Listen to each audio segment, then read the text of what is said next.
Bismillahirrahmanirrahim. Rabbi shrah li sadri wa yassir li amri wahlul 'uqdatam min lisani. Allahumma shalli wa sallim ala habibika Mustafa ka Muhammadin wa ala alihi wa sahbihi asma'in nama ba'du. Yang kita hormati bersama Profesor Dr. Adi Wijaya selaku Rektor Telkom University. Di sini kita ditemani dan yang tentu kita hormati Habib Fikri Assegaf. Ada Bapak Kiki, ada beberapa teman tadi yang sudah disebutkan oleh moderator. Langsung saja sesuai tema bahwa kita akan menjadikan tauhid sebagai sumber inspirasi bangsa atau sumber kekokohan bangsa atau sumber ketahanan NKRI. Perlu dicatat bahwa di antara yang sering disabdakan oleh Rasulullah SAW adalah inna minal bayani la sikhron. Jadi penjelasan atau orasi atau argumentasi atau apa sajalah itu adalah bagian dari sihir. Sihir di sini maknanya itu sesuatu yang kayak hipnotis, tapi di sini dalam konteks positif. Dulu ketika periode Rasulullah Muhammad SAW itu pertarungan hak dan batil itu diolah pikir. Olah pikir yang diterjemahkan oleh artikulatif atau sistem verbal. Memang ini agak aneh. Jadi kalau mukjizatnya Nabi Musa itu fisik. Fisik itu misalnya melawan Fir'aun dengan kekuatan tongkat yang super dahsyat, sehingga Laut Merah dipukul sama tongkatnya Fir'aun, kemudian tongkatnya Nabi Musa, kemudian bisa membelah jadi jalan, Fir'aun tenggelam. Begitu juga nabi-nabi yang lain ada kekuatan fisik yang bisa dilihat sebagai mukjizat. Tapi ketika Nabi Muhammad SAW jadi nabi itu pertarungannya itu ke sistem rasional. Dan yang enggak rasional itu dijelaskan dengan satu penjelasan yang seakan-akan rasional. Ini yang agak jelimet. Sehingga ada wala talbisul haqqan bil batil. Jangan menyampur adukkan hak dengan batil. Saya beri beberapa contoh kejadian. Suatu saat itu ada orang kafir datang ke Rasulullah SAW. Kemudian bertanya, ya Muhammad, jika kambing itu mati betul yang tidak disembelih, bangkel, itu yang mematikan siapa? Karena Nabi itu orangnya ummi itu lugu, ya yang mematikan Allah. Terus jawabannya si orang kafir tadi, agama kamu itu aneh, yang dimatikan Allah langsung haram, tapi yang lewat tangan-tangan manusia yang berlumuran dosa halal katanya. Sehingga terus jadi logika yang kok iya ya gitu. Harusnya yang dimatikan Allah langsung kan orisinil gitu. Sehingga orang terus terbelalak, seakan-akan ini hebat ya. Dan resikonya Nabi Habib Fikri, resikonya itu enggak boleh fahisan mutafahisan. Corong Jawa Nabi ora oleh cangkem elek, itu resiko. Andai kan Nabi boleh cangkem elek enak, nak halal ya pangan kon. Kalau itu baik ya silahkan makan ya. Tapi masalahnya Nabi tidak boleh seperti itu.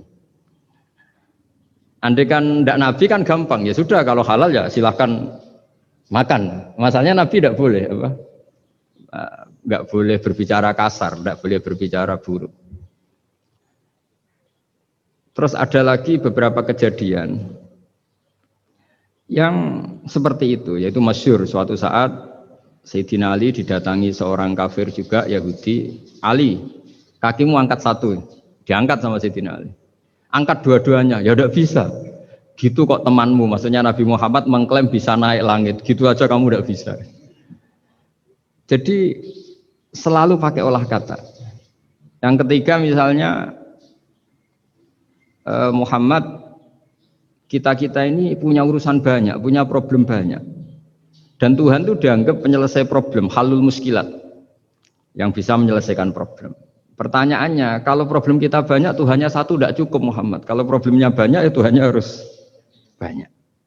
Sehingga ketika Nabi membawa tauhid, protes mereka, komplain mereka, aja'alal alihata ilahau wahida inna hadza la syai'un ujab. Masa Tuhan satu, wong problemnya banyak, urusannya banyak. Kalau urusannya banyak itu hanya harus banyak. Nah, karena olah pikiran seperti ini, sebetulnya bukan olah pikiran ini, hakikatnya olah kata, karena ini tidak mewakili hakikat. Ya, saya ulang lagi, sebetulnya ini bukan olah pikiran atau olah akal atau olah kecerdasan, tapi olah kata, karena semua yang diomongkan ini tidak mewakili apa? Hakikat. Tapi faktanya itu terjadi. Sehingga mukjizatnya Rasulullah Shallallahu Alaihi Wasallam itu tidak boleh berupa fisik kayak tongkatnya Nabi Musa, atau tabutnya Nabi Harun atau apalah yang sifatnya fisik. Karena ini tidak menjawab kecerdasan-kecerdasan yang terimplementasi oleh kata-kata yang dikatakan orang-orang kafir tadi, yang bisa memojokkan orang-orang kafir. Akhirnya Nabi diwarisi kecerdasan, dikasih kecerdasan oleh Allah Ta'ala, yaitu yang dikatakan fatona. Dan mereka memang suka, mempermalukan Nabi itu suka. Misalnya Nabi karena sebagai Nabi beliau tahu betul bahwa semua itu biadillah di tangan Allah. Itu Nabi pernah ngendikan la adwa wala tiarota, tidak ada penyakit menular. Lalu ada orang Yahudi atau orang siapa saja, orang bodoh lah yang jelas ini. Ada unta yang kena penyakit gudik, kalau orang Jawa bilang gudik apa? Kalau orang itu apa? Kudis ini.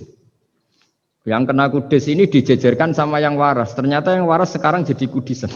Senang mereka karena bisa mempermalukan Nabi. Ya Muhammad, ini unta kena kudis. Ternyata yang waras tertular oleh yang kena kudis. Padahal kata kamu tidak ada penyakit apa? Menular. Itu problem-problem jadi Nabi di era Rasulullah Shallallahu Alaihi Wasallam. Sehingga Quran datang dengan kecerdasan yang untuk menjawab itu. Makanya Nabi tidak pakai mukjizat fisik, tapi mukjizat logika. Akhirnya Nabi diajarin Allah lewat Jibril. Yang dikira mereka yakin kalau menang dalam debat. Tapi Nabi balik bertanya, faman a'dal awwala. Jadi terjemahnya, kalau ini kena kudis karena tertular yang ini, lalu ini tertular siapa? Yang pertama tadi. Wah itu asli mat dari Allah ya, maksud saya itu. Jadi dia ingin contoh yang kedua yang tertular, dengan itu berarti ada penyakit apa? Menular. Tapi Nabi tanyanya faman a'dal awwala, lalu yang pertama kena kudis itu tertular siapa? Makanya kalau sekarang misalnya corona menular itu yang pertamanya dari siapa itu? Tidak tahu itu. Ya tidak perlu tahu, tidak bidang kamu. Jadi ini saya mau cerita. Jadi logika-logika yang dibangun orang kafir itu sebenarnya bukan logika, tapi olah kata. Dan orang kafir itu paling pintar. Karena mereka itu penyair. Penyair itu kalau sekarang modern mungkin mirip-mirip jurnalis atau mirip apalah. Bisa mengubah apa saja. Apa yang sebetulnya baik dikesankan buruk atau sebaliknya. Sehingga ini menyusahkan karena Nabi harus ngendikan hakikat, harus mengatakan sesuatu yang nyata dengan bahasa yang benar. Sementara mereka mengatakan kebatilan dengan penjelasan yang baik. Ini ribet kan? Sehingga dalam banyak percekcokan ya. Itu susah dicari jalan tengah karena sama-sama mirip, kebenaran ini sama-sama mirip. Jadi misalnya yang masyhur dalam satu peristiwa besar, konflik antara Sayyidina Ali dan Sayyidina Muawiyah. Itu konflik yang nggak bisa diedarkan, gara-gara kalimat, gara-gara kata-kata. Makanya sekeras-kerasnya pedang atau senjata itu masih keras apa? Kata-kata atau polemik lah atau apalah. Karena sekarang itu agak susah membahasakan. Ketika konflik Ali dan Muawiyah, itu ada orang bilang, ya sudah, nahkum bi kitabillah. Sudah sekarang kita kembali ke kitabillah. Itu mereka megang mushaf. Mushaf ini yang saya pegang namanya mushaf. Seakan-akan itu benar, karena orang Islam harus kembali kepada kitabullah. Pertanyaannya, lalu Ali kata Ali, fadorobal mushafa biyadihi. Sayyidina Ali nepuk mushaf ini keras sekali. Sal hadal mushaf kata Sayyidina Ali. Kalau kita harus kembali ke Quran, coba tanya ini. Mushaf ini ya, mushaf seperti milik saya ini. Akhirnya orang-orang Khawarij bilang, innama huwa warokun wa madadun. Itu hanya kertas sama tulisan. Bagaimana mungkin kita bertanya? Pas itu adalah Orang Khawarij itu orang yang nggak mau ngakui Ali juga nggak mau ngakui Muawiyah. Dan Sayyidina Ali sama Sayyidina Muawiyah sudah sadar mau bikin mediator, mau bikin solusi jalan tengah. Jadi sebenarnya dua beliau itu orang baik. Gara-gara diprovokasi orang Khawarij terus jadi bentrok. Orang Khawarij bilang nggak ada Ali, nggak ada Muawiyah, yang ada adalah kitabullah, yaitu mushaf. Benar, secara zahir benar memang orang Islam harus kembali ke mushaf. Tapi Sayyidina Ali pinter, sal hadal mushaf. Kalau gitu tanyakan mushaf itu. Ketika Sayyidina Ali dan Sayyidina Muawiyah sudah sepakat bikin perdamaian.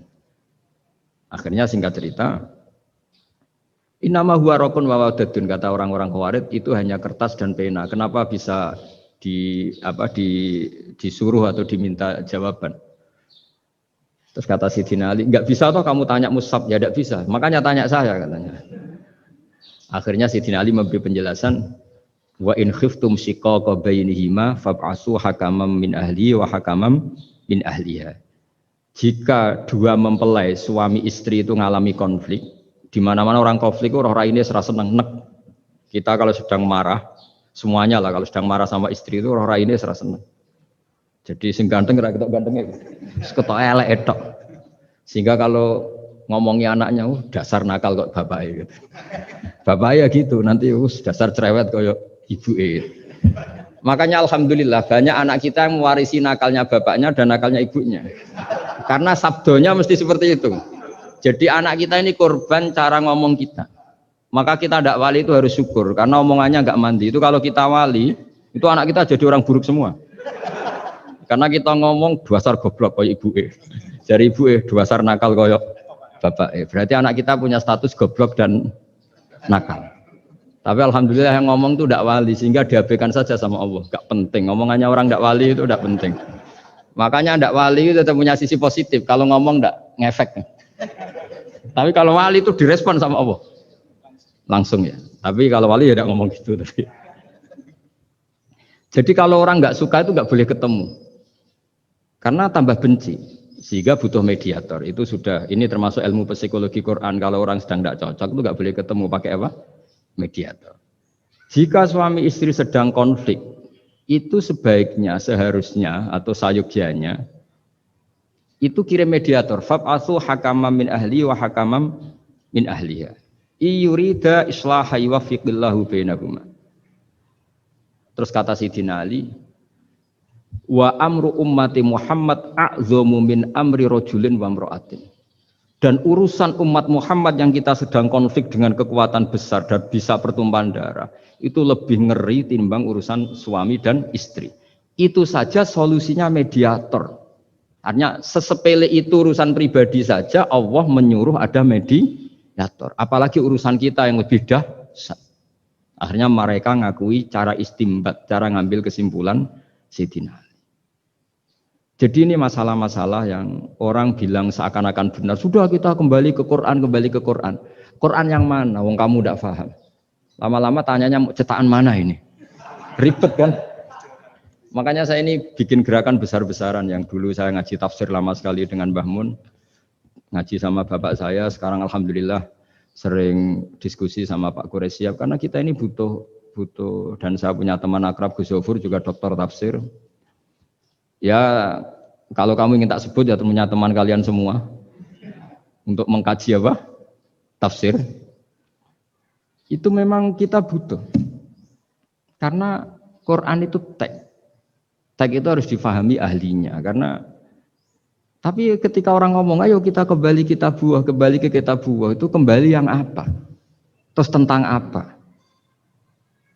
Sehingga banyak orang yang entah saking angkuhnya, entah saking benarnya tidak tahu. Saya tidak mau kembali kepada Quran. Kenapa? Saya tidak pernah keluar, saya di situ. Kembali itu kan sudah keluar baru kembali.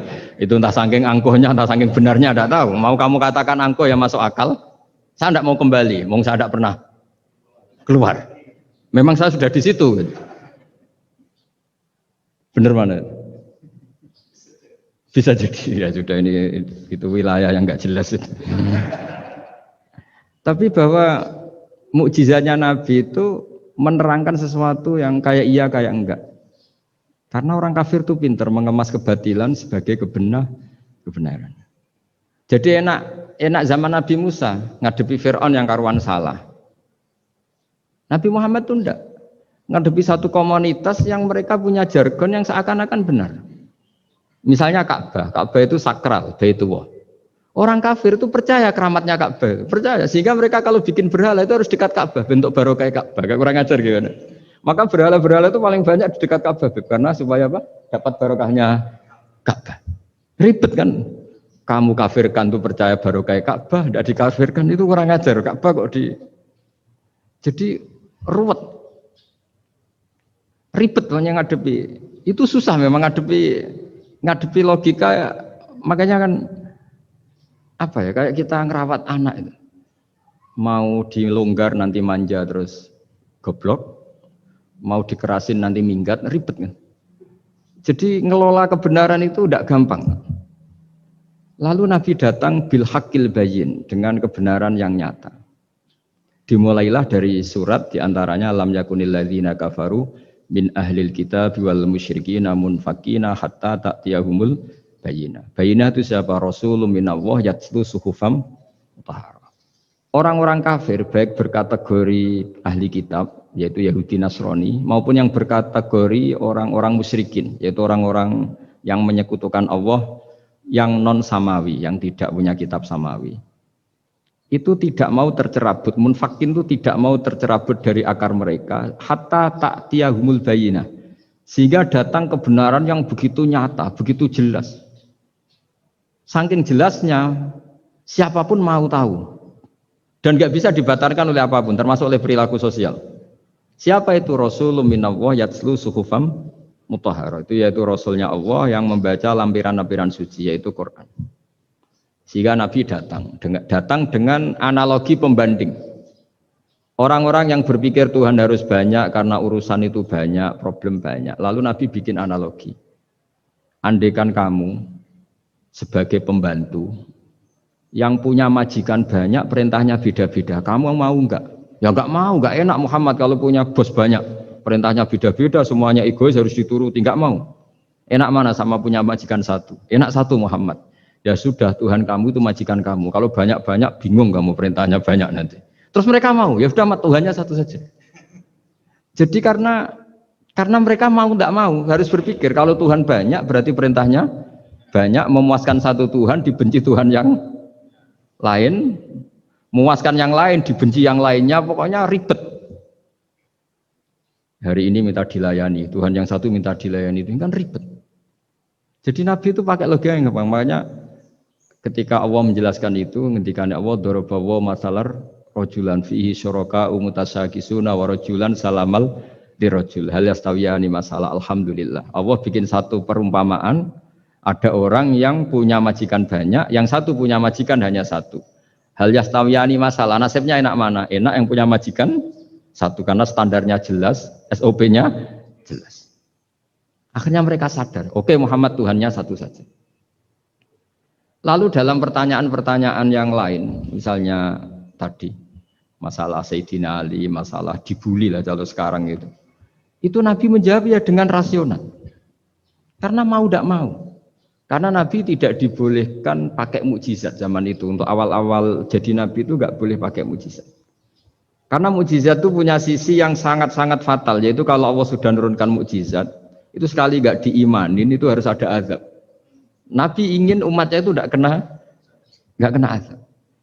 Makanya ketika Allah Taala wa ma mana'ana an nursila bil ayati illa an kadzdzaba bihal awwalun. Cara terjemahan bebasnya gini, Muhammad, saya tidak ngasih mukjizat kamu kayak Nabi Musa, kayak nabi-nabi sebelum kamu yang berupa fisik. Itu problemnya satu, sekali saya menurunkan mukjizat, tren umumnya ini didustakan. Ketika didustakan, saya punya alasan menyiksa, wong sudah tak perlihatkan sebegitu jelas kok tetap didustakan. Maka sekali saya menurunkan mukjizat, kata Allah, wa ma nursilu bil ayati illa takhwifa. Saya memberikan satu ayat itu hanya warning, hanya peringatan bahwa ini akan ada bahaya azab. Sehingga karena pilihannya itu Nabi milih gak ada mukjizat yang seperti nabi-nabi sebelumnya. Milih mukjizat yang ilmiah, yaitu Al-Quran yang kita warisi sampai sekarang. Alhamdulillah. Karena kata ulama-ulama, nah ini pentingnya penjelasan. Andaikan mukjizat kita itu hanya tongkat, maka hanya ada di museum. Kita lihat tongkatnya Nabi Musa mungkin klaimnya ada di Turki. Mukjizat tabut kita lihat lagi di mana lah tempat di museum apa. Tapi kalau mukjizatnya Al-Quran, itu umatnya Nabi akan merasakan nikmatnya ila yaumil kiamah. Misalnya kita dalam bersuami istri atau dalam berkeluarga atau dalam bermasyarakat. Itu Quran kalau nasihati kita gampang sekali. Misalnya wa ashiruhunna bil ma'ruf fa in karihtumuhunna fa asa an takrahu syai'a wa ja'alallahu fi khairan katsira. Sudahlah kalau sama istri itu yang baik. Jika ada watak istri yang kamu enggak suka, dalam ketidaksukaan kamu itu ada kebaikan yang banyak. Kamu enggak suka karena kalau istri kamu sering marah, kamu enggak suka. Sukanya yang senyum. Tapi kalau senyum terus sama orang lain juga senyum, ribet kan kamu. Jadi sudah anggap saja ada hikmahnya. Semua itu ada hikmahnya. Kalau istri kamu marah tidak kelihatan marahnya, dipendam, itu enggak ekspresif. Cara akting sinetron enggak masuk itu. Tapi kalau marah kelihatan marahnya itu ekspresif, itu kecerdasan itu apa? Bisa menumpahkan keinginan. Oh itu bagus ini. Jadi disuruh lihat sisi apa? Positif. Imam Syafi'i itu pernah ketemu seseorang yang di depan beliau cium tangan hormat. Suatu saat dikasih tahu sama santrinya yang lain. Orang yang mencium kamu, wahai Imam Syafi'i, itu di belakang ngerasani kamu, bully kamu. Kata Imam Syafi'i, baguslah. Kenapa? Berarti saya wibawa, di depan saya tidak berani. Jadi enteng saja. Beliau dikasih tahu, tetangga kamu banyak yang benci engkau ya Imam Syafi'i. Baguslah, tidak akan utang saya. Justru yang kenal-kenal itu yang utang-utang itu. Jadi enteng terus, jadi dunia ini dianggap gampang saja. Coba kalau istri kamu sedang rukun sama sedang marah itu murah mana? Murah marah, kalau rukun minta ke mall pusing. Jadi ulama dulu itu murah mana? Marah sama rukun. Kalau sedang harmonis minta kemana? Mahal kan?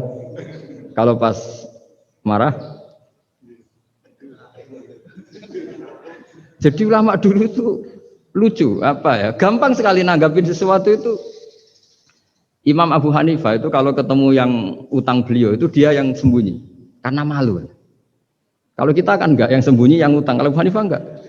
Yang sembunyi itu Abu Hanifah. Kasihan dia malu kalau ketemu saya, kan masih punya utang saya.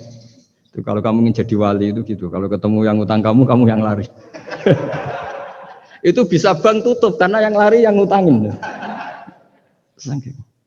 Dalam cerita-cerita wali itu unik-unik. Robi'ah Adawiyah itu pernah kemalingan, itu beliau sembunyi. Malingnya nyari apa, dia sembunyi. Habis itu ditanya, kenapa engkau sembunyi? Sama lu, sama malingnya. Karena rumah saya nggak ada yang bisa dimaling. Karena enggak punya apa-apa. Jadi ini kalau berpikir rasional kan ada Habib Fikri, bahasa rasional. Ini tak latih berpikir yang agak rasional.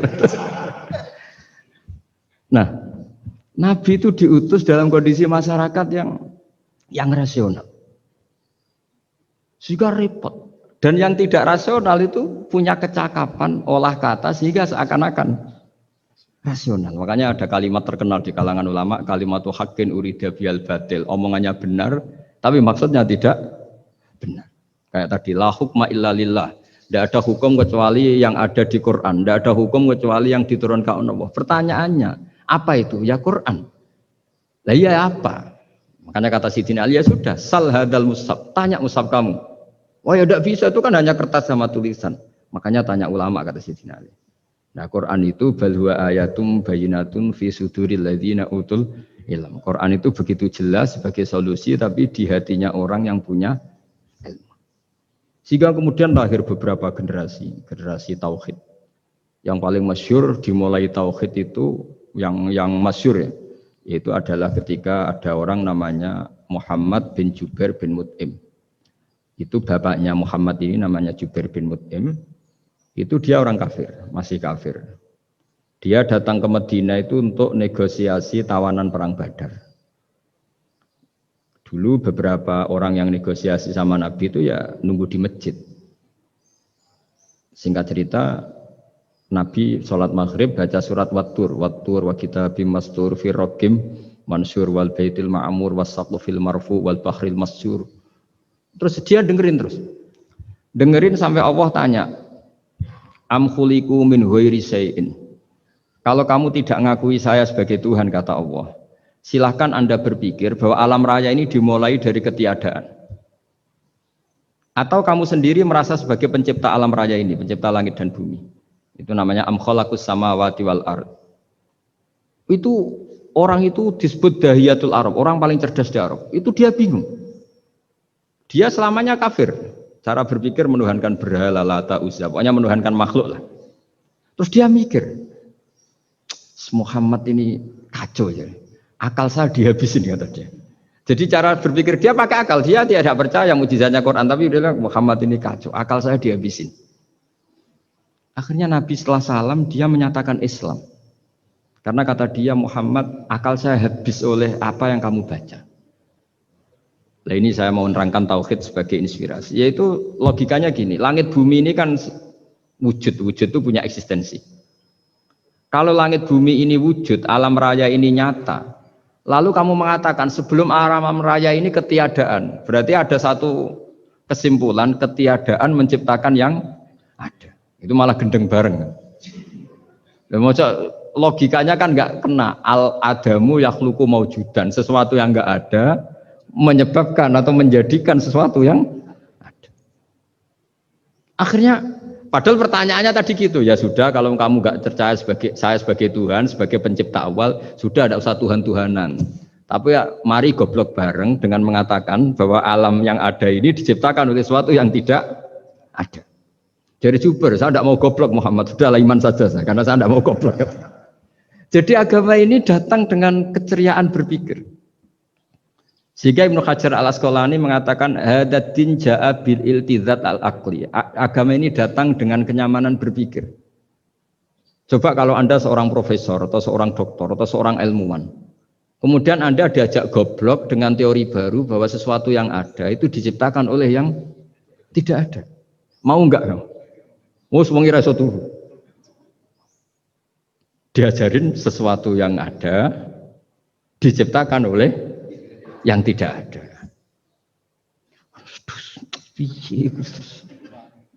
Gak keren lah. Gak boleh sudah. Jadi tauhid itu. Nah, kemudian lahir ulama-ulama baru yang cara ngarang sama. Ini kitab yang dulu saya ngaji sama Syekhina Kiai Maimun Zubair Mbah Mun. Itu kemudian ulama-ulama baru, kata Yai Mbah Mun itu juga bapak saya sering pesen, orang itu harus tahu zaman. Menerangkan tauhid itu kalau ulama dulu itu dimulai dari kalimat yang mungkin yang ngaji saja bingung. Al-alam mutawayir wa kullu mutawayir hadis la budda mim muhdis. Itu sampean dengar mesti anggap jimat itu apa itu doa apa gitu. Doa jalbur rizki apa gitu. Padahal itu logika. Tapi terus ulama-ulama modern itu ngarang seperti ini ada gambar. Ini kitab yang saya dulu ngaji sama itu digambar seperti ini.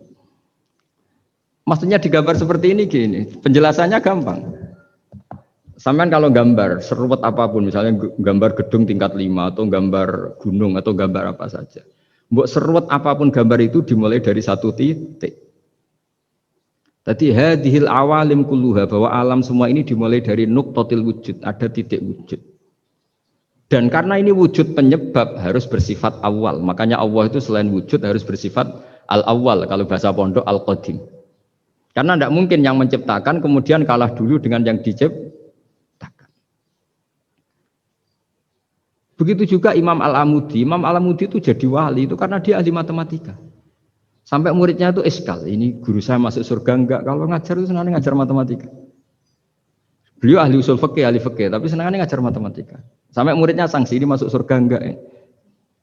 Walhasil dalam cerita keramat beliau, sama ndak usah terus saya ndak percaya, kamu ndak wali, kok ndak percaya gimana? Ribet sekarang gitu, orang kalau nggak nekuni sesuatu terus nggak percaya, ribet kan? Itu beliau masuk surga itu dijamin dapat surga itu karena ngajar matematika. Tapi di hati beliau hanya satu, matematika adalah satu ilmu yang dimulai dari angka 1. 0, itu tetap dimulai dari 1, nggak bisa. Akhirnya beliau cerita, angka 2 atau 3 nisbatul wahid wal isnaini ila mi'ah wa ila ma la nihayatallah semuanya sama, nisbatul far'i ilal asli, kata beliau. Mbok angka 2, 3, 1000 sampai 1 miliar itu perbandingannya dengan angka 1 apa hubungannya?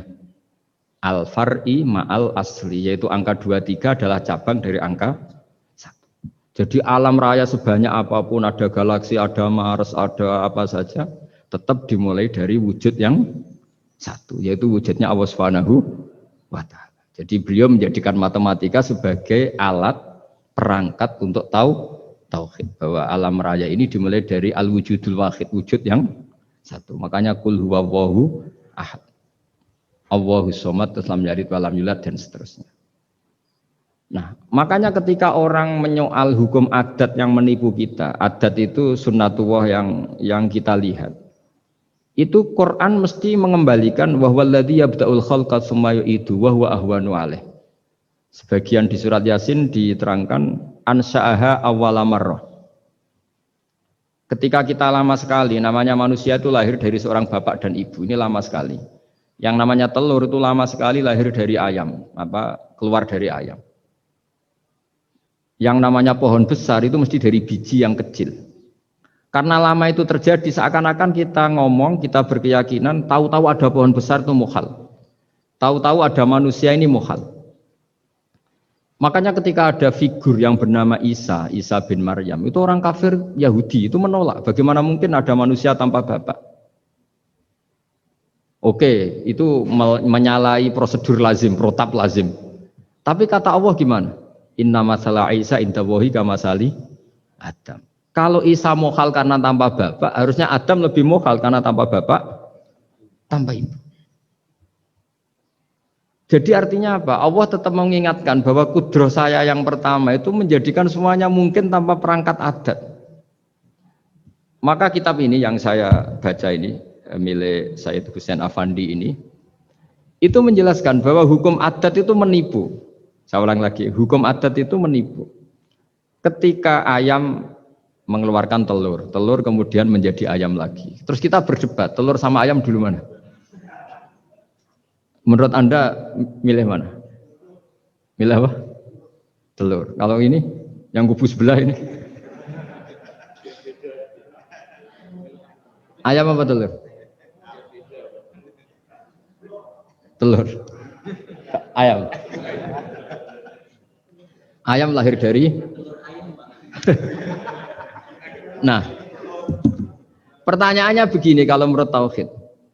Ketika lazim kalau telur itu nanti suatu saat jadi ayam, terus ayam kemudian lazim mengeluarkan telur.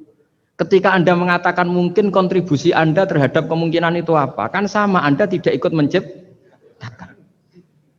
Wong tidak ikut menciptakan kok menvonis mungkin dan tidak mungkin. Kamu itu hanya saksi. Makanya pertanyaannya Allah, loh ketika itu kamu anggap mungkin, kontribusi Anda itu apa? Kan hanya melihat. Kamu sendiri tetap tidak mampu bikin telur, Anda juga tidak mampu bikin ayam.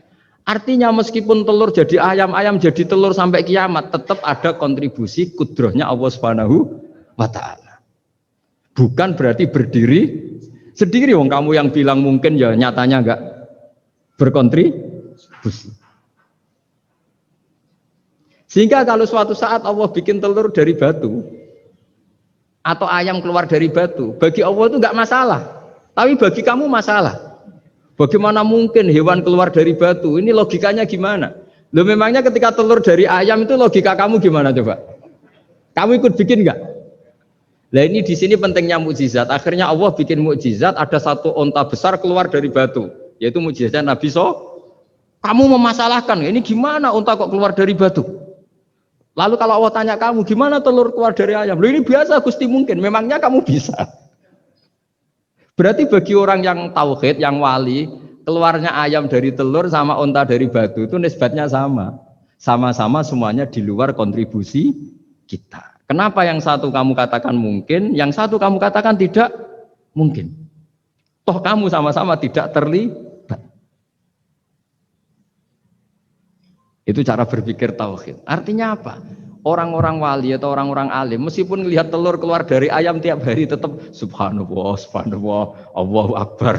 Karena ini keajaiban. Tapi kamu kan enggak taunya ajaib itu yang aneh-aneh itu.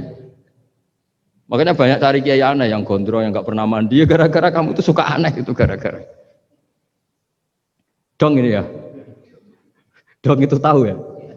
Jadi buat sesering apapun alam raya ini ada siklusnya, biji jadi pohon, pohon kemudian keluarkan buah, buah ada biji, semuanya yang berkontribusi hanya kudrohnya Allah Ta'ala. Tidak mengikat Allah, Allah bisa bikin tanpa itu semua. Makanya Allah selalu memperbarui mukjizatnya, termasuk ada onta besar keluar dari batu, yaitu mukjizatnya Nabi Soleh. Kamu nggak boleh menyoal ini mukhal gimana? Karena itu nggak mungkin, ukuran nggak mungkin apa? Kamu nggak bisa bikin kan? Sama telur keluar dari ayam kamu bisa bikin. Sama-sama enggak. Nah di sini pentingnya ngaji ya. Makanya Allah ngendikan innallaha la yastahyi ayyadriba masalam ma ba'udatan fama fawqa. Allah itu tidak malu bikin contoh nyamuk. Karena nyamuk ini mukjizat yang besar. Sudah hewannya kecil, di situ ada ususnya. Ususnya ada uratnya. Coba kalau kamu bikin nyamuk. Kalau yang santri agak nakal itu ya ada alat kelaminnya, ada uratnya. Coba jenengan bayangkan nyamuk kecil kan? Itu ada uratnya enggak? Ada ususnya ada uratnya. Uratnya ada bakterinya. Pusing kan kamu? Jadi sebetulnya ayat Allah yang dasar itu bukan dinosaurus tapi nyamuk. Bikin uratnya dinosaurus masih gampang, hewannya besar paling uratnya segini. Itu pesan di Juwana bisa lah. Tapi kalau pesen organnya apa? Nyamuk. Perutnya seberapa? Sudah gitu dia di dalamnya ada calon anaknya. Lebih kecil, banyak lagi jumlahnya. Coba. Nah ini agama ini datang dengan akal. Jadi kelihatan ada mukjizatnya Quran karena menyontohkan nyamuk. Dan kelihatan mukjizat kalau dijelaskan pakai logika. Yaitu kayak apa susahnya bikin nyamuk. Sudah kecil, ada organnya ada uratnya ada kumannya ada uratnya. Pusing enggak? Makanya tidak ada kampus yang siap memaklumatkan diri sanggup bikin nyamuk. Karena ya enggak sanggup tadi. Lah itu mukjizatnya Quran. Jadi agama ini ketika ulama-ulama ja'a bil iltizazil aqli. Agama ini datang dengan kenyamanan berpikir. Makanya kita nanti kalau mau mati itu yang seneng saja. Kita tidak tahu caranya hidup, tahu-tahu lahir, tahu-tahu hidup, tahu-tahu punya hutang, tahu-tahu banyak masalah, tidak tahu kita. Nanti kalau mati juga gitu, nggak ingin mati, tahu-tahu mati. Nanti nggak tahu bangkit. Makanya sudah alaiha nahya wa alaiha namut wa biha nubasu insyaallah taala minal. Makanya kata Sidina Ali kalau ada orang susah hidup, kamu lahir keinginan kamu apa keinginan Allah ya? Keinginan Allah. Kamu mati, misalnya orang frustasi ingin mati ya tidak bisa mati. Kalau Allah tidak menghendaki ya tidak mati. Ya sudah, zaman kita hidup ya tidak bisa mengelola kehidupan ini ya sudah. Kalau mati juga tidak bisa mengelola kematian ini. Makanya terus kita diajarkan inna sholati wa nusuki wa mahyaya wa mamati lillahi rabbil alamin. Berhubung kita tidak tahu ya sudah hidup kita, mati kita semua di tangan Allah. Sudah kita pasrah saja. Nah, jamnya mati aja, serah usah pamit, sudah mati aja, sudah gak ribet. Makanya wali-wali itu ya biasa ngelihat kematian itu, bukan karena yakin pasti masuk surga ya enggak. Kata wali-wali itu di dunia itu hanya Allah yang ngurusi kita ya Allah, nanti di akhirat ya sama. Itu tauhid ya. Jadi saya ulang lagi ya, jangan terjebak hukum adat. Karena dalam hukum adat itu sebenarnya Anda tidak aktor tapi hanya saksi. Yang namanya telur keluar dari ayam mengeluarkan telur. Tapi sebetulnya ini tidak mengikat. Allah bisa saja bikin hewan dari yang lain. Kayak tadi mengeluarkan untanya Nabi Soleh dari batu yang apa? Besar. Ya wah itu mukhal, bagaimana mungkin? Nah memangnya ayam jadi telur jadi ayam, Anda ikut berkontribusi kan enggak? Andai kan Anda menyaksikan kudrohnya Allah Ta'ala di semua kejadian. Yaitu Allah bisa bikin nyamuk ada organnya ada uratnya. Dengan reputasi seperti ini maka kita akan mensifati Allah innahu ala kulli syai'in qadir, bahwa Allah bisa melakukan apa saja. Wa huwa ala kulli syai'in qadir, diulang-ulang. Sama Indonesia yang sekarang seperti ini, yang kata orang ada yang bilang terbelakang, ada yang bilang tertinggal dari Eropa. Mungkin dalam kudrat Allah untuk bikin Indonesia lebih makmur dari sekarang, bisa mengalahkan negara-negara yang lain. Jadi kalau kamu ingin, tapi Indonesia banyak masalah gini bagi Allah mudah saja menyelesaikan masalah itu. Tetap inna dzalika 'ala Allahi yasir. Kita harus optimis bahwa semuanya bagi Allah mudah. Tapi cara berpikir ya tadi dengan reputasi Allah bisa bikin nyamuk Nah nyamuk sulitnya di mana ya tadi sudah kecil, punya organ, organnya punya urat, uratnya punya bakteri, bakterinya punya organ, organnya bakteri, mungkin ada bakteri lagi, pusing kan? Ya jangan nggak usah dipikir kalau pusing. Ya jadi terus yang terakhir saya mohon kalau baca Quran sebisa kita ada yang diangen-angen. Jadi Allah kalau mendorong kita mengakui eksistensinya Allah, Allah sering ngendikan yang mudah-mudah. Misalnya saya ini yang menciptakan kamu, saya yang menciptakan kamu. Falau la tusaddiqun, sudahlah, saya ini nahnu khalaqnakum. Saya ini pencipta kalian, Bu yao. Hubungan kamu itu dengan saya, urusan kamu terdekat itu dengan saya kata Allah, bukan dengan yang lain. Karena saya menciptakan kamu kata Allah. Tapi kita ini aneh, jadi manusia itu aneh. Dengan zat yang menciptakan kita tidak punya urusan, dengan yang tidak terkait dengan kita punya urusan. Itu kan aneh. Dan Allah kalau menerangkan itu gampang. Terus bagi manusia yang kumo luhur, yang angkuh, seakan-akan bisa menentukan segalanya. Falaula in kuntum ghairu madinin tarji'unaha in kuntum shadiqin. Kalau kamu orang hebat, Bu ya, ketika nyawa kamu mau keluar tuh kamu tahan supaya kamu nggak jadi mati. Nggak keren kan orang hebat kok mati katanya. Kamu sombongnya kayak gitu seakan-akan bisa ngatur dunia, menaklukkan dunia, ternyata kamu mati. Harusnya nggak usah mati dong.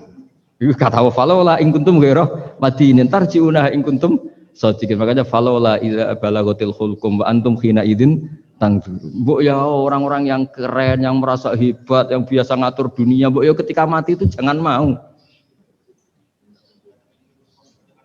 Ya, ini sensitif wilayah.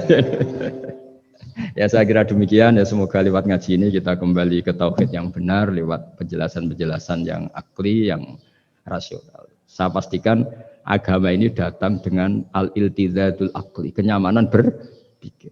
Kayak apa susahnya kita dengan jadi ateis? Karena harus punya rumus bahwa yang ada diciptakan oleh yang tidak ada.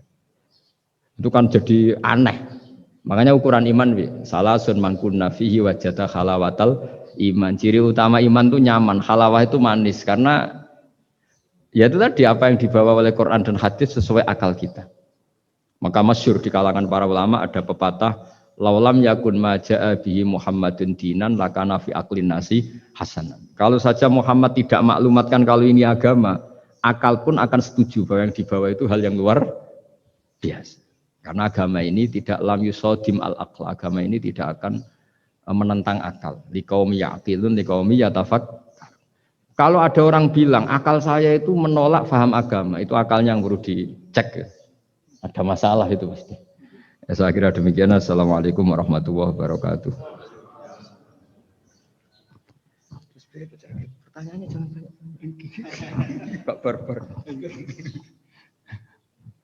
Baik, alhamdulillah telah mendengarkan paparan yang cukup sangat menarik dari Gus Baha. Monggo kalau ada pertanyaan dari Bapak Ibu sekalian di sini, silakan mungkin. Monggo Mas. Langsung mau Mas.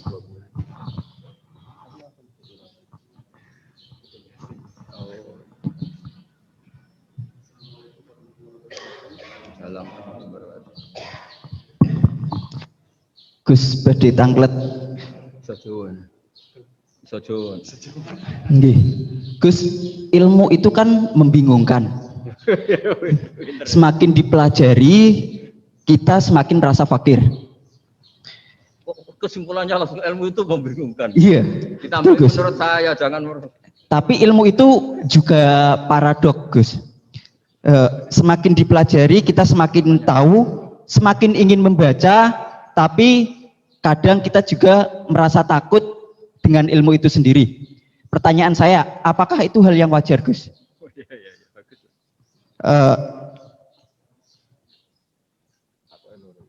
Terus, Gus, untuk saat ini ilmu itu banyak yang disalahgunakan.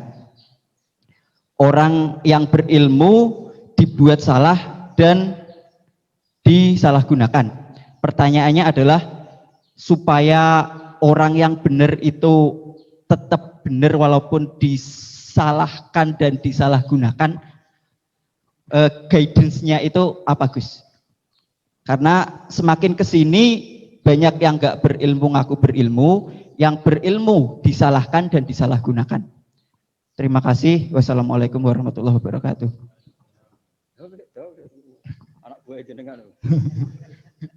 Oke, Watur Nuwun.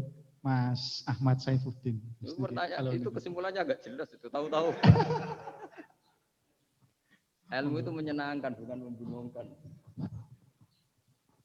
Enggak, itu maksudnya gimana kok tahu-tahu ilmu itu gimana tadi? Membingungkan. Misalnya ilmu tentang apa? Ilmu tentang IT. Iya. Yeah. Semakin ngerti IT, semakin biasanya orang semakin ngerti IT itu semakin banyak disalahkan, disalahgunakan. Jadinya banyak orang yang justru berilmu itu takut untuk muncul ke permukaan. Padahal itu justru ya dibutuhkan. Makanya ilmu itu membingungkan. Dia semakin dipelajari, kita semakin fakir, semakin merasa fakir ilmu, tapi kita juga semakin ingin tahu, semakin banyak membaca. Makanya menurut saya ilmu itu membingungkan. Semakin dibaca kita semakin bingung, tapi semakin pengen tambah ngerti. Dan semakin ngerti, kita semakin fakir ilmu. Kan bingung nih Gus. Oh ya bagus lah kalau ada yang bingung bagus lah. Ya semoga bingungnya Anda tetap bingung. Jangan ngajak saya bingung. Gini ya, jadi kalau misalnya IT atau teknologi apapun, Islam datang itu kan ngatur ketentuan efek ya. Misalnya mudahnya komunikasi bagi orang yang soleh mungkin terus dipakai ngaji, dipakai kebaikan, dipakai menjaga NKRI. Bagi yang tidak baik, dipakai alat selingkuh, alat memecah belah bangsa, dipakai alat adu domba. Jadi Islam datang ya sudah ketentuannya yang dipakai maslahat itu halal, yang dipakai madarat itu haram. Islam hanya ngajari itu, tapi bahwa penemunya yang menjadikan semuanya mudah. Dulu kita nelpon hanya dengar suara, sekarang pakai apa bisa tatap muka. Itu dianggap ilmu yang objektif, belum punya akibat. Nah nanti akibatnya tadi kalau nelpon yang apa itu, yang kelihatan wajahnya apa namanya istilahnya itu, video call. Kalau kamu sama guru kamu, sama ibu kamu ya ibadah. Jadi kalau sama selingkuhan kamu ya dosa. Kan gitu. Islam hanya membahas itu. Tapi nanti ya kan memang hukumnya hanya itu kan. Kalau dipakai positif ya bagus, kalau dipakai negatif ya buruk.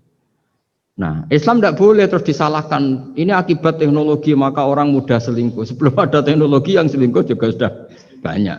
Sekarang ngaji gampang karena ada apa telekonferensi gini-gini. Mulai dulu yang suka ngaji, yang ngaji gampang karena kadang kiai ya tetangganya. Enggak jauh-jauh juga banyak orang bener. Jadi ini kan urusan niat. Meskipun semuanya mudah, kalau nggak ada niat juga susah. Tapi saya kecewa dengan Anda karena mengatakan ilmu membingungkan. Ini saya. Tapi ya bagus lah, orang jujur itu bagus. Hanya karena beliau bingung, yang aku bingung kan bagus. Jadi nilainya dijujur tadi. Tapi andaikan saya sebagai ilmu itu nggak terima diberi status membingungkan tadi itu. Tapi kalau kita yang ngaji tauhid, ngaji hikmahnya Allah. Semua yang diciptakan Allah itu ada hikmahnya. Misalnya Allah menciptakan manusia itu sebagai pemalas, itu bagus. Bagusnya begini, kalau di bab ibadah pemalas itu buruk. Tapi kalau andaikan Anda ditakdir punya kemampuan ahli nuklir, terus Anda tidak pemalas, setiap hari bikin nuklir yang paling dahsyat. Pertama hanya bisa menghancurkan Hiroshima dan Nagasaki, suatu saat bikin yang se-Asia, lama-lama bikin yang seluruh dunia. Lama-lama saking cerdasnya, pertama butuh bahan besar, lama-lama hanya kecil. Ribet kan, barokahnya pemalas. Ngantor, baca koran. Ngantor, ngerumpi, sehingga yang bagian nangani nuklir itu tidak pinter-pinter banget. Itu bahaya tuh kalau pinter banget itu, karena efeknya itu sama. Sekarang kan ada kacamata pinter beda. Itu kan ketemu orang bisa merekam kan, semua privat orang bisa, ribet kan. Nah agama itu ngatur yang halal ya biar halal. Misalnya begini ya, ada orang ke Mars atau ke bulan. Kita katakan pinter dalam konteks menjelajah alam. Tapi kalau dibalik, rakyatnya miskin butuh makan, kemudian itu untuk biaya ke bulan. Itu bodoh apa pinter? Membiarkan masyarakatnya lapar karena biayanya dipakai naik ke bulan, itu pinter apa bodoh? Tapi dari tidak tahu tentang bulan menjadi tahu, pinter apa bodoh? Pinter. Tapi kebutuhannya makan kok malah naik ke bulan, pinter apa bodoh? Ya saya juga bingung kayak Anda kalau nggak apa-apa ya. Ya memang ilmu ada sisi membingungkannya ya, nggak apa-apa lah. Bingung-bingung dikit nggak apa-apa. Tapi ya kira-kira sudah bingungnya tambah.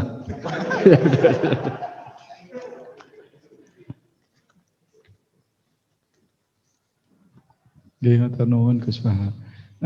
Berikutnya monggo Mas Afif niki, Afif Khairul Hidayat. Oh, itu yang undang malah tanya.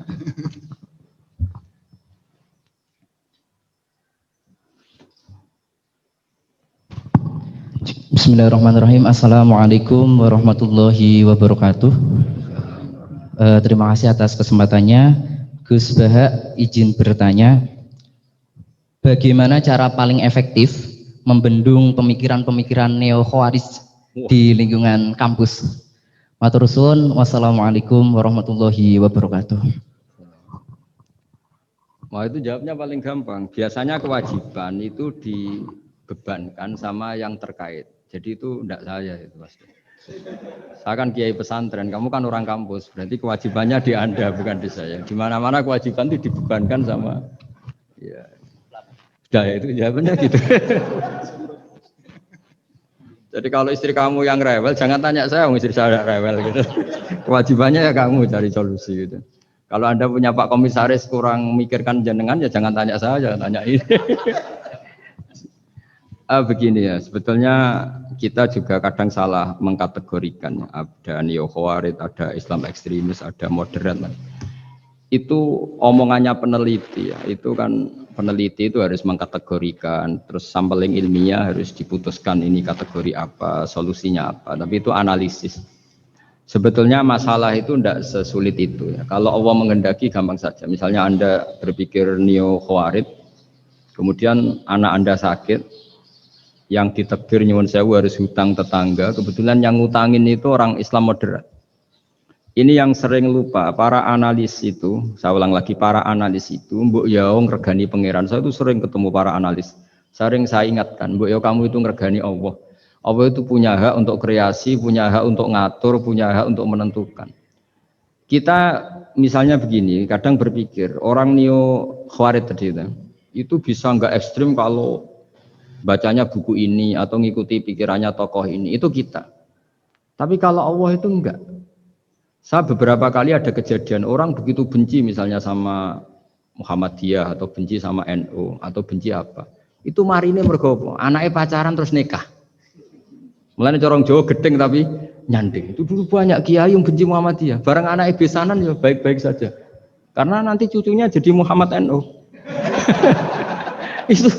Itu buahnya ada 1-2 itu.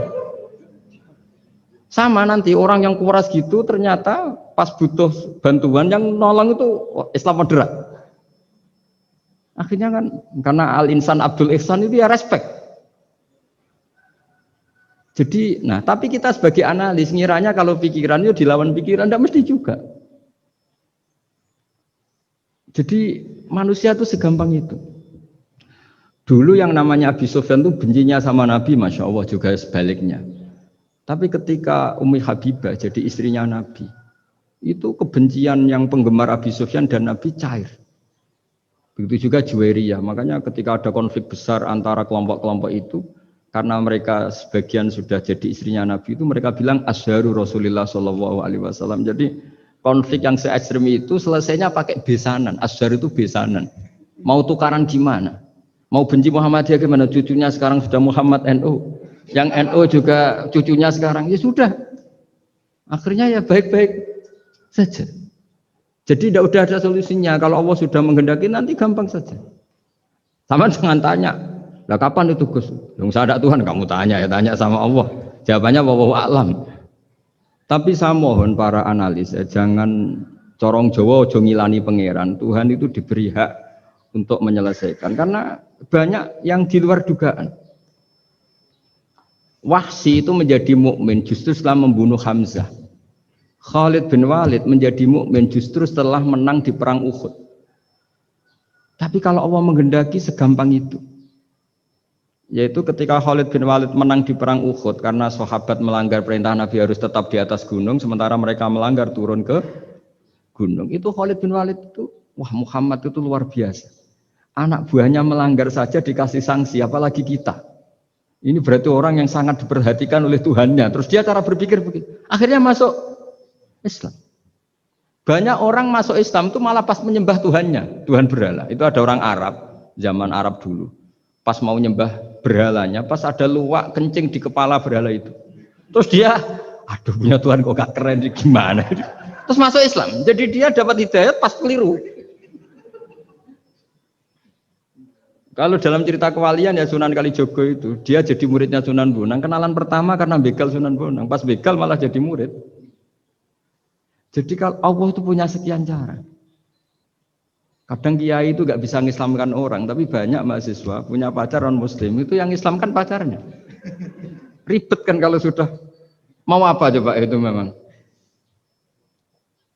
Ya sudah, Allah itu diberi hak untuk tetap Allah sebagai Tuhan itu tidak usah. Mbah Mun itu diantara yang sering dikatakan beliau itu dulu saya juga agak protes dengan tanda kutip, tapi beliau ngendikan ya saya sami'na wa ata'na. Kata beliau gini, hak sok itu sing gawa agama nang Indonesia itu pegawai negeri. Yang bawa agama kemana-mana itu pegawai negeri. Saya sempat protes. Lah santri bah, mau santri karuan mau santri. Tapi setelah saya jadi kiai, ya bebas, setelah saya jadi kiai ini kan sudah jadi kiai betul, sudah jadi kiai betul. Tanpa SK kan kiai. Kalau komisaris pakai SK, kalau kiai itu nggak usah SK. Setelah saya jadi kiai itu sering ada tamu dokter, ada tamu tentara, ada tamu pegawai-pegawai negeri. Itu bilang, saya ini dokter, karena saya dokter. Kadang datang di pedalaman Papua, NTT itu kan atas nama dokter, yaitu di puskesmas desa-desa tertinggal. Karena mereka muslim berkebutuhan Islam, yaitu ada sholat, ada masjid, akhirnya dibikinkan. Dan orang ke sana, orang di sana yang mau apa coba? Wong itu negara. Coba kalau yang datang kita sebagai kiai, dianggap misionaris kan? Artinya begitu juga di Belanda, misalnya atau di New Zealand atau di Jerman. Saya punya banyak kawan yang turun di kedutaan. Gara-gara persahabatan, mereka duta besar, mereka muslim. Gara-gara muslim berkebutuhan bikin masjid. Akhirnya di negara-negara non-muslim juga banyak masjid, dibikin kedutaan, dibikin mahasiswa. Nah, tapi kalau kita jadi analis, mungkin kita hanya agama ini diajarkan oleh ulama, dibawa oleh santri. Tapi tidak seperti itu. Nyatanya Allah dengan kehendaknya bisa saja menyalurkan agama ini lewat PNS, lewat macam-macam. Jadi Allah itu maha kuasa. Makanya kita ini hanya bersaksi bahwa innallaha ala kulli syai'in qadir. Nah, kita sebagai kiai memang bantu mengenalkan ahkam fikihnya yang detail-detail itu. Tapi kalau menyebarkan Islam itu Allah punya cara. Saya kemarin pas ketemu Habib Quraisy, di antara yang diceritakan itu, orang Inggris itu kadang kenal Islam itu ya lewat Muhammad Salah itu, pemain bola itu. Karena mereka tidak ingin ngamati kiai, yang ingin diamati pemain bola.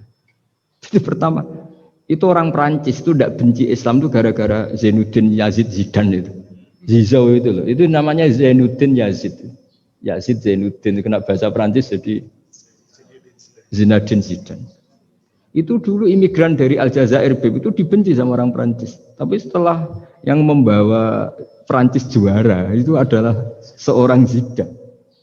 Itu terus mereka agak benci Islam karena yang membawa kebanggaan Prancis juara dunia. Apalagi kalau nggak salah pas itu ada 3 pemain Muslim Prancis. Orang ngira orang Prancis tidak benci Islam kan nunggu toleransi beragama lewat buku-buku toleran. Ternyata enggak karena pemain bola aja Pak. Kalau mau menghendaki sampai jurnal-jurnal di Prancis setelah juara dunia siapa bisa membenci orang Aljazair? Mereka harga kita, mereka martabat kita. Padahal dulu pandang sebelah. Dulu itu orang di Inggris, pemain Inggris, itu kalau mau sholat susah, mau puasa susah. Terus mereka ingin minta hak puasa kalau musim puasa. Tapi menjadi mudah di luar dugaan. Manchester City dibeli Sulaiman Al-Fahim, Ya sudah, mau apa coba manajernya yang punya muslim. Nah, larang sholat tak pecat kan. Ya akhirnya ya malah ada masjid. Pelatihnya kalau ada yang puasa gitu, monggo dari akan mau apa coba. Segampang itu kalau Allah mengubah dunia. Makanya disebut ya muhawwilal ahwal hawil ahwalana ila ahsanil hal, ya muqallibal qulub sabit qalbi ala dinik. Ya udah, pokoknya semua itu ya kita ikhtiar tapi tetap yakin Allah yang punya cara. Dalam sejarah yang terkenal Islam masuk Indonesia itu tidak lewat ustadz, lewat pedagang. Versi ya sejarah yang terkenal meskipun banyak versi. Gara-gara ada pedagang, mereka muslim, mau tidak mau ya tetap berkehidupan muslim. Berhubung kehidupan Islam itu menarik, simpatik, akhirnya banyak yang menjadi Islam. Jadi ya sudah seperti itu. Ya saya kira demikian. Terakhir loh, super waktunya. Ya sudah.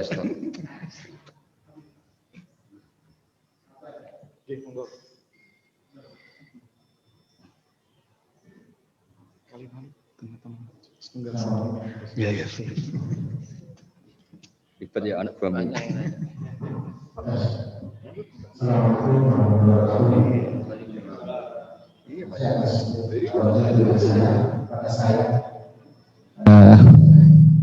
Gus Bah, saya mau tanya, tadi saya tertarik pada paparan tadi tentang masalah pengolahan emosi ya, kata saya sekitar itu ya.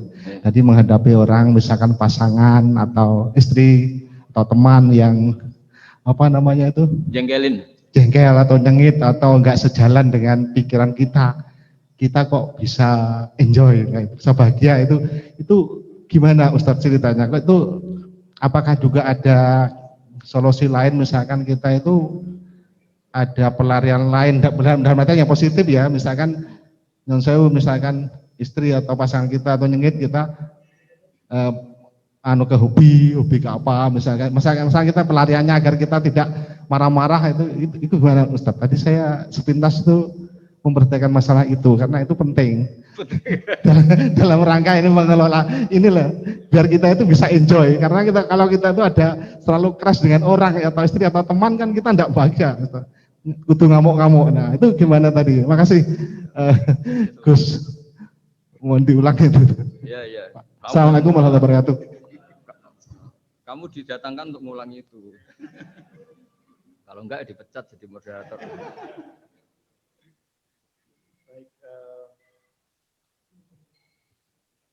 Tadi pertanyaannya pun niki, bagaimana mengolah emosi niki Gus?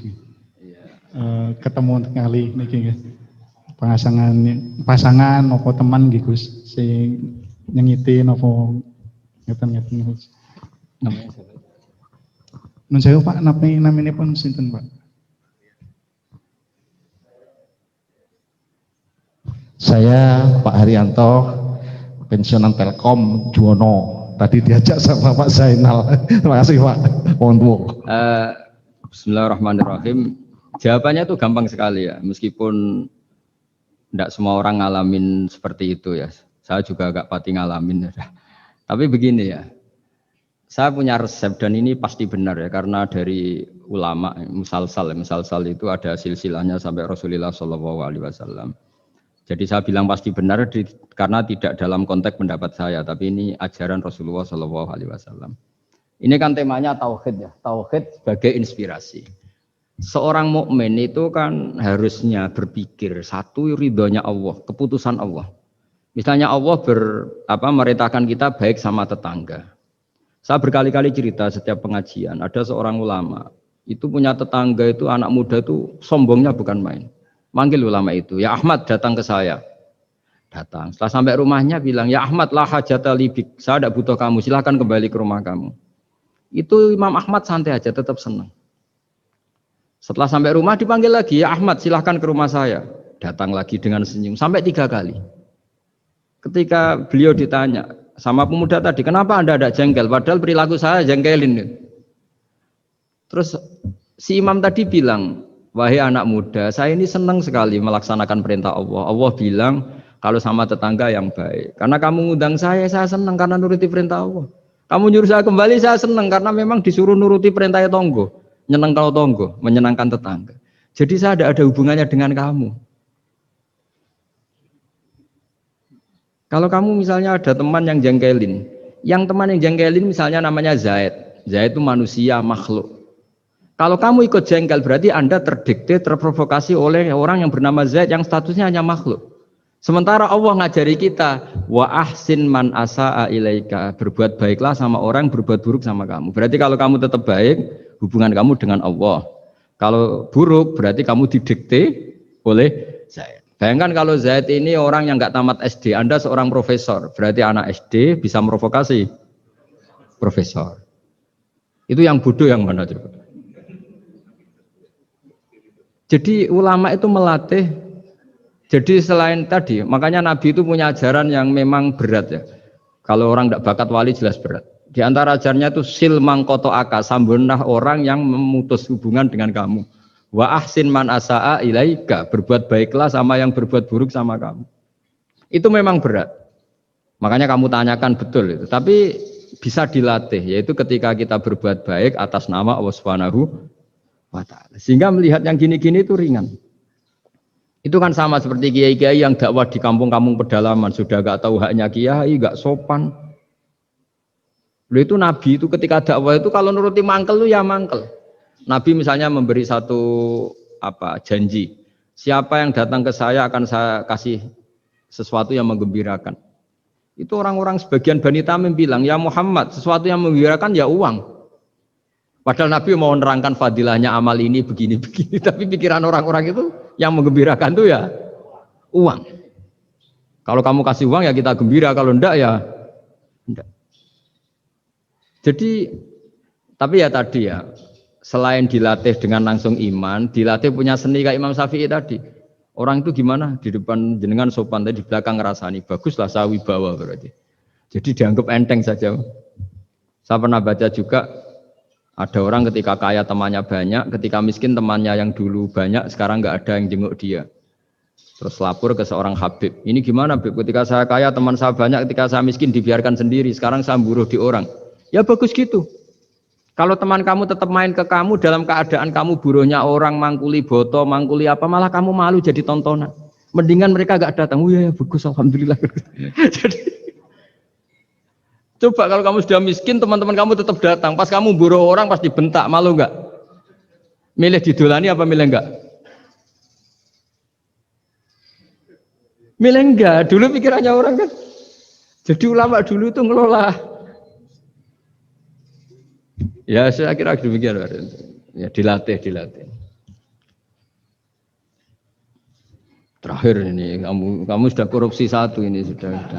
Katanya terakhir ini. Oke, niki sampun kata Gus, pertanyaan teng. Iya, nggak selesai ya. Sampun kata niki. Digabungkan ya Gus. Ya enggak bisa kalau satu ya satu. Kurang ya. Niki pertanyaan paling dasar mungkin Gus. Pertanyaan pertama, perbedaan antara akidah sama tauhid Gus. Apa perbedaan antara akidah sama tauhid? Yang berikutnya sudah pintar nyelip-nyelipin politikus. Enggak bagus. Betul. Sudah selesai maksudnya. Satu setunggal malih Gus. Gimana Bu? Soalnya kata nih. 1B kan disuruh. Diistilahkan 1B. 1B. Jadi 1A dan 1B. Niki kata enten 20 pertanyaan niki Gus teng Zoom niki Gus. Ya udah pilih mawon nggih. Satu aja. Perbedaan akidah kali tauhid. Yang kedua, bagaimana Al-Qur'an menjadi inspirasi dalam kehidupan. Berkesempatan di mondok pesantren sementara ada di antara kita yang belum merasakan mondok di pesantren, belajar ilmu Al-Qur'an, maka ada beberapa yang mengikuti orang yang berani menafsiri tapi keblinger. Jadi tafsir ayam kambing adalah ulama, atau ada yang khawatir menafsiri sendiri jadi salah. Mohon pencerahan dari Gus Bahar. Bismillahirrahmanirrahim. Alhamdulillah ini terakhir, semangat sekali saya sudah. Begini ya. Jadi kalau biasanya ini sering dipakai Pak Kures ya, sesuatu itu pakai madatul kalimat atau kosakata. Jadi kalau akoda itu dari ain qafdal maknanya mengikat, sehingga kalau kita transaksi disebut apa? Akad. Jadi sesuatu yang mengikat disebut akad. Kata turunannya bisa akidah, sesuatu yang sudah komitmen itu disebut akad atau akidah. Kita berkomitmen iman bahwa Allah satu. Nah satu itu bahasa Arabnya wahid. Terus dari kata wahada wahidu tauhidan, mengesahkan Allah itu disebut apa? Tauhid. Nah, tauhid itu dimulai la syarikalah, bahwa tidak ada kekuatan di luar Allah yang sekuat Allah, disebut tauhid. Jadi akidah dan tauhid itu sama, akidah ya tauhid, tauhid juga akidah. Jadi itu sama. Makanya yang dikatakan Islam itu apa? Yang dikatakan Islam itu adalah al-i'tiqad atau al-aqidah bil janan, akidah tertanam di hati, wa nutqu bil lisan, kemudian akidah itu kita lafadzkan, kita ucapkan, wal amal bil arkan, dan implementasi fisik kita juga seperti itu. Makanya yang dikatakan iman, dikatakan ihsan adalah tadi apa? Akidahnya itu ada bil janan di hati, diucapkan bil lisan, kemudian dipraktekkan bil arkan, yaitu anggota fisik, anggota tubuh kita. Sehingga sujud itu dianggap ibadah paling lengkap karena fisik kita ya tunduk sama Allah dengan kepala di bawah. Kalimatnya juga kalimat tunduk, subhana rabbiyal a'la wa bihamdi. Jadi makanya dilafatkan. Nah, dilafatkan itu penting supaya kuat. Makanya kita ini menyesali betul ketika ada perdebatan niat itu dilafatkan apa enggak. Itu enggak penting. Sebetulnya semua kita yang NU atau yang ahli sunnah atau siapa saja mengatakan melafatkan niat itu sunat, jadi tidak mengatakan wajib. Tapi yang menentang dilafatkan juga kebablasan. Nah, ngelafatkan saja kok enggak boleh. Makanya dulu itu ada guyonan ketika penguasanya itu niat duhur gimana? Dijawab usolli fardhu dhuhri, salah, niat ada di hati. Barang yang satu kuasa, niat duhur gimana? Ditulis niat ada di hati, enggak, yang benar usolli fardhu dhuhri. Ya ribet kalau gitu. Jadi akidah dari kata akoda, akoda itu mengikat. Sehingga disebut akdun nikah, berarti ikatan nikah. Akdul ba' berarti hukum jual beli yang sudah jadi. Ya. Akidah itu kata turunan dari itu. Sehingga maknanya apa? Komitmen kita terhadap agama ini, komitmen kita terhadap Islam. Apa komitmen yang paling dasar dalam Islam? Tauhid, mengesahkan Allah bahwa tidak ada Tuhan selain Allah. Nah, terus tadi yang menyangkut tafsir ya, tidak semua kita pernah mondok. Jawabannya sudah tahu lah kalau tidak semua kita itu pernah mondok. Tapi begini ya, pesantren itu dulu itu tidak harus seperti ini yang di pondok saya atau di pondok-pondok yang lain. Pesantren itu adalah sistem pengajaran di mana setelah diajarkan itu dirasakan, diamalkan, dijiwai. Sehingga dulu malah nggak ada pesantren yang kayak kita ini. Ulama-ulama dulu ya di rumah ngaji, tapi serius. Sehingga dulu itu memang yang dimulai ini yang adat kampus sebagian itu agak cocok itu menghafal. Kalau kampus itu kadang kuat analisisnya, kalau di pondok itu memang disuruh menghafal. Kenapa menghafal itu menjadi penting? Karena pengembangan itu setelah hafal. Tapi kalau tidak hafal, maka sebenarnya kita tidak pernah mengembangkan agama, mengembangkan pikiran kita sendiri. Sehingga kita ini butuh hafal, meskipun setelah itu ada analisis. Saya beri contoh misalnya gini, mulai kecil sampai tua kita ketemu orang yang sangat materialistik. Makan enak itu apa? Sate. Makan enak itu bakso. Makan enak itu pizza. Selalu kita dibentuk fisik. Tapi kalau kita ngaji sama ulama, makan enak itu apa? Ya saat kamu lapar. Maka ulama dulu mengatakan makanan enak itu apa? Idamuhu alju. Lauknya adalah lapar. Kalau kamu lapar, semua makanan enak. Ini kearifan. Dulu ada ulama yang datang melihat istrinya makan satu piring habis. Hanya satu piring, ditanya, kenapa tidak tanduk, sudah kenyang? Alhamdulillah, berarti saya tidak butuh korupsi. Ternyata istri saya hanya makan satu piring kenyang. Kalau makannya 1 ton, baru saya butuh korupsi karena tidak cukup. Begitu juga melihat ngopi. Setiap orang cowok, kalau ngopi itu senang sekali. Bahwa ternyata untuk senang itu tidak harus selingkuh, tidak harus maksiat, tidak harus ke klub atau tempat-tempat yang salah. Jadi ulama dulu itu cara kearifannya itu dijaga oleh hal-hal yang sepele. Ternyata saya ngopi itu bisa seneng. Ya berarti seneng itu tidak harus maksiat. Gendong anak senengnya bukan main, melihat anaknya sehat tidur seneng. Sehingga ulama dulu mengatakan al-istidzat bil mubahat min qutbiddin. Menikmati hal yang dibolehkan Allah itu qutbuddin, pokok dari agama ini. Nah, kenapa orang butuh maksiat? Karena nggak bisa nikmati hal-hal seperti ini. Makanya beragama itu harus nyaman. Dengan nyaman ini diharapkan orang nggak butuh nyaman lewat jalur yang tidak benar. Orang ketemu cucunya seneng, ketemu anak seneng, ngopi seneng. Hal-hal yang taat ya. Apalagi Rasulullah SAW dengan sholat tuh senengnya bukan main, sampai beliau ngintikan wa qurratu aini fis sholat. Logikanya gampang, kalau kita jagongan ya ngerumpi sama yang kita cintai seneng, apalagi ngerumpi sama Allah Subhanahu wa Ta'ala kalau boleh dibahasakan, karena sholat itu artinya kamu muamalah, munajat, jagongan, asik-asikan sama Allah Ta'ala. Rabbana lakal hamdu, engkau mempunyai segala puji yang di langit maupun di bumi, yang memenuhi langit dan bumi. Jadi itu yang harus jadi solusi bangsa ini. Coba misalnya malam-malam macet, andai kan malam-malam banyak yang tahajud kan Jakarta itu tidak macet.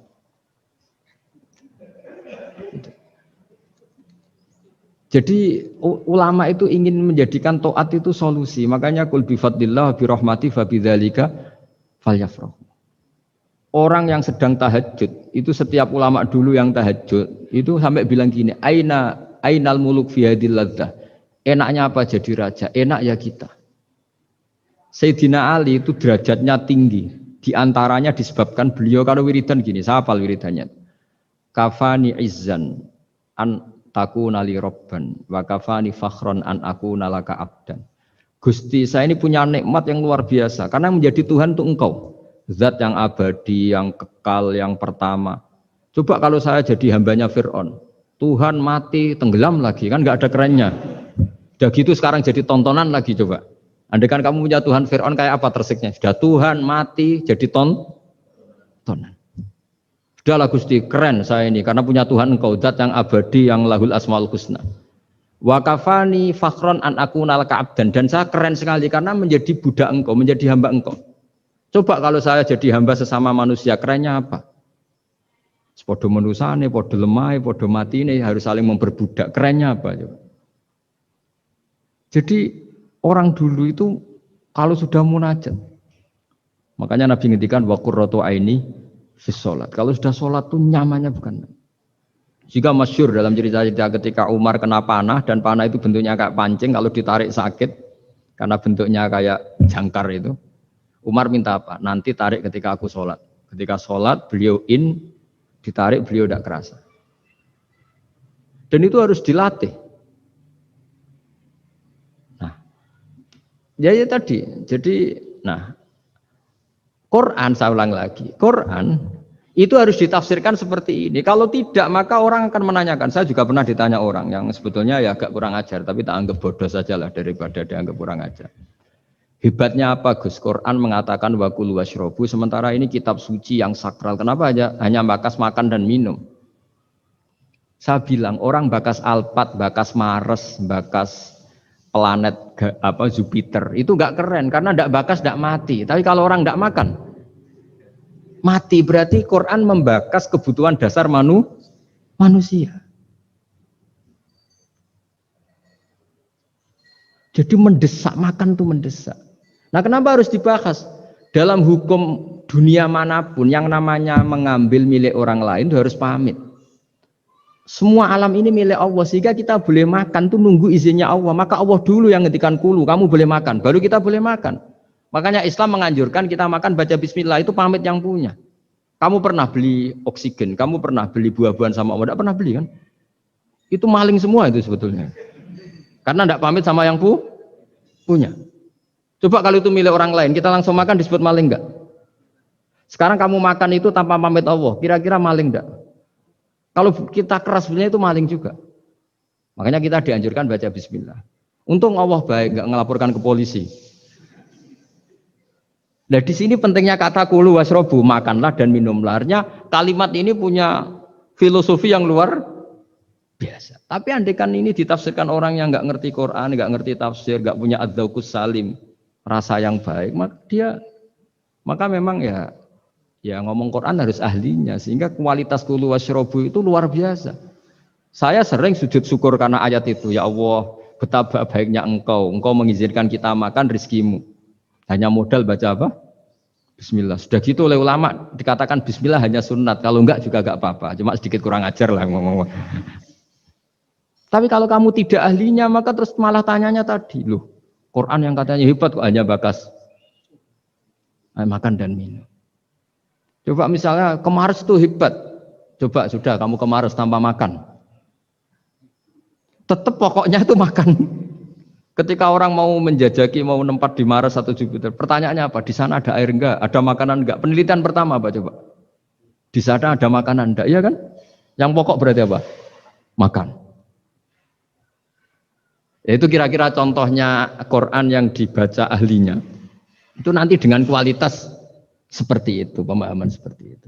Udah jangan macam-macam lagi. Udah ditutup pakai subhanallah. Alhamdulillah selesai juga ini. Dipekerjakannya selesai juga.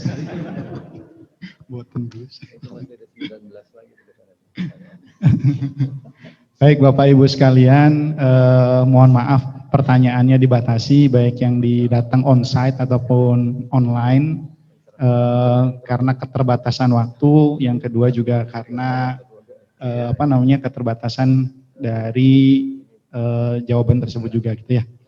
Walaupun saya yakin ini melihat antusiasme, mudah-mudahan nanti Gus Baha berkenan kalau di ini lagi Gus ngisi pengajian lagi Gus.